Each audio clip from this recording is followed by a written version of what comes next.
सहगल परिवार के पड़ोस में एक प्लॉट पड़ा था। उसको कमलेश नाम के व्यक्ति ने खरीद लिया और कुछ दिन बाद उसने वहां बंगला बनाना शुरू करवा दिया। कई महीने बीत गए, बंगला बनाने का काम चल रहा था और एक रात अचानक से आधे बंगले का हिस्सा गिर गया। कमलेश ने कॉन्ट्रैक्टर को बहुत लताड़ा कि तुमने घटिया सामग्री यूज की है। ऐसा हादसा बंगला तैयार होने के बाद यदि हम इसमें रहने आ जाते तब हो जाता तो मेरा पूरा परिवार इसमें दबकर मर जाता। कॉन्ट्रैक्टर ने कहा, साहब मैंने बंगला बनाने के काम में कोई कोताही नहीं बरती, फिर भी न जाने ऐसा क्यों हो गया। मैं दोबारा से मेरी नजर के सामने बंगले का काम शुरू करवाता हूँ। काम दोबारा शुरू कर दिया गया, लेकिन जैसे ही बंगले का काम पहले वाली स्टेज पर पहुंचा, बंगले का आधा हिस्सा फिर गिर गया।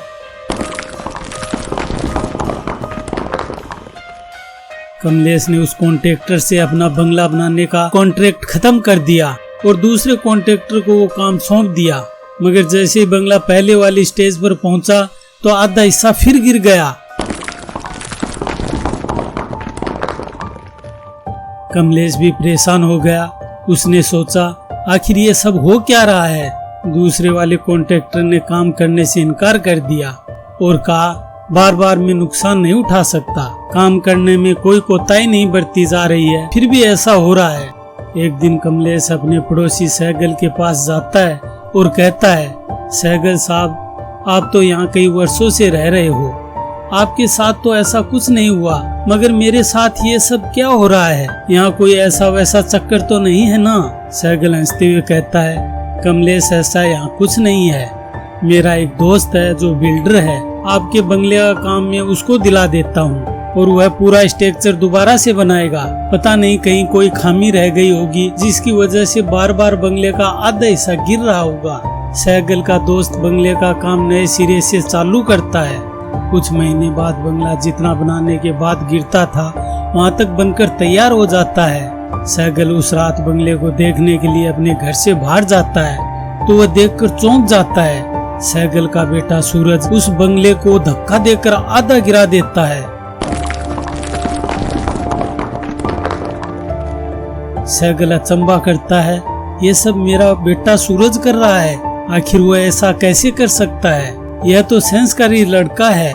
और सोचने वाली बात तो यह है, इस कंस्ट्रक्शन को गिराने में मशीन को भी ढेर सारी ताकत लगानी पड़ती है, तो सूरज अपनी ताकत से कैसे गिरा सकता है। वह घबराकर अपने घर वापस जाता है और सूरज के कमरे में झांक कर देखता है तो सूरज अपने कमरे में सोया हुआ था। ये सब देखकर सहगल का दिल जोर जोर से धड़कने लग जाता है। वह और भयभीत और परेशान हो जाता है। वह सोचता है, ये कैसे संभव हो सकता है, सूरज एक साथ दो जगह कैसे मौजूद रह सकता है। सुबह हुई तो कमलेश भी परेशान, बिल्डर भी परेशान और सहगल तो सबसे ज्यादा परेशान। वह तो अपनी परेशानी किसी को बता भी नहीं पा रहा था। सहगल ने कमलेश से कहा, कुछ दिनों के लिए अपने बंगले का काम रोक दो, कोई ना कोई सोल्यूशन तो मैं निकालूंगा, आखिर ये सब क्यों हो रहा है। अब तो सहगल अपने बेटे से भी डरने लग गया। फिर हिम्मत करके सहगल अकेले में अपने बेटे सूरज को बुलाता है और पूछता है, सूरज तुम रात को कहाँ गए थे। सूरज आश्चर्य से कहता है, मैं तो कहीं नहीं गया था, मैं तो अपने कमरे में सो रहा था। सहगल फिर मन ही मन विचार करता है, तो फिर वह कौन था। सहगल ये रहस्य जानने के लिए एक तांत्रिक की शरण लेता है और उसको अपने घर बुलाता है और उसको पूरी कहानी बताता है। तांत्रिक ध्यान लगाता है और फिर अपनी आंखें खोलता है। वह सारा माजरा समझ चुका था। वह सूरज को अपने पास बुलाता है और कुछ मंत्रोच्चारण करता है।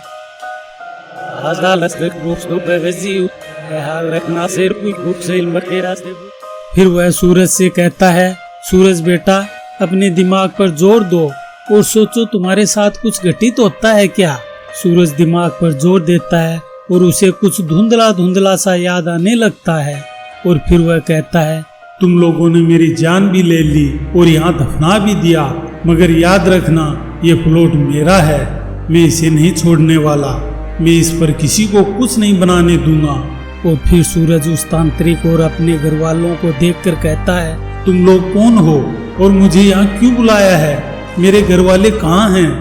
फिर तांत्रिक कुछ मंत्र बोलता है और सूरज अपने घर वालों को देखकर कहता है, आप सब लोग मुझे ऐसे क्यों देख रहे हो?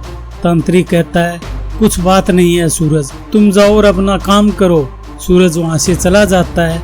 फिर तांत्रिक सैगल से कहता है, आपके बेटे का ये पुनर्जन्म है। इसकी आत्मा कभी कभी पहले के जन्म में चली जाती है और इसको याद नहीं रहता है, और इसके पहले के जन्म का शव इस प्लॉट में दफन है और यह प्लॉट इसका था। इसको मारकर इस प्लॉट पर किसी ने कब्जा कर लिया था। इस समस्या का एक ही सॉल्यूशन है, इसके शव को निकालकर विधि विधान से संस्कार कर दिया जाए तो इसकी आत्मा पीछे के जन्म में नहीं जाएगी।